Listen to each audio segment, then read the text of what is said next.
एक बार एक राजा था। उसके पास एक बंदर था जो उसका सबसे अच्छा मित्र था। राजा का मित्र होने पर भी वह बंदर बहुत ही मूर्ख था। राजा का प्रिय होने के कारण उसे महल की हर जगह बिना किसी रोक टोक जाने की इजाजत थी।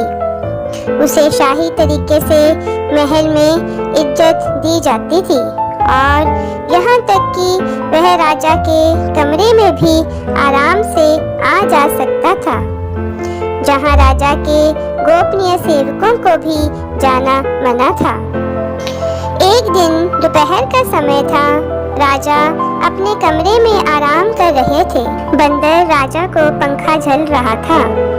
उसी समय बंदर ने देखा कि एक मक्खी आकर राजा के नाक में बैठ गई।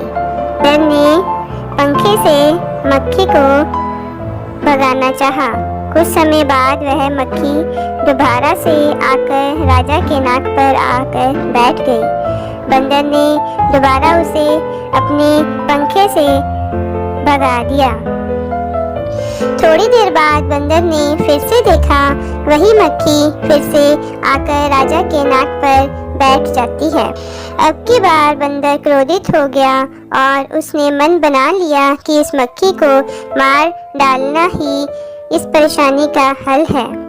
उसने उसी समय राजा के सिर के पास रखे हुए तलवार को पकड़ा और सीधे उस मक्खी की ओर मारा। मक्खी तो नहीं मरी, परंतु राजा की नाक कट गई और राजा बहुत घायल हो गया। कहानी से शिक्षा। मूर्ख दोस्तों से सावधान रहें।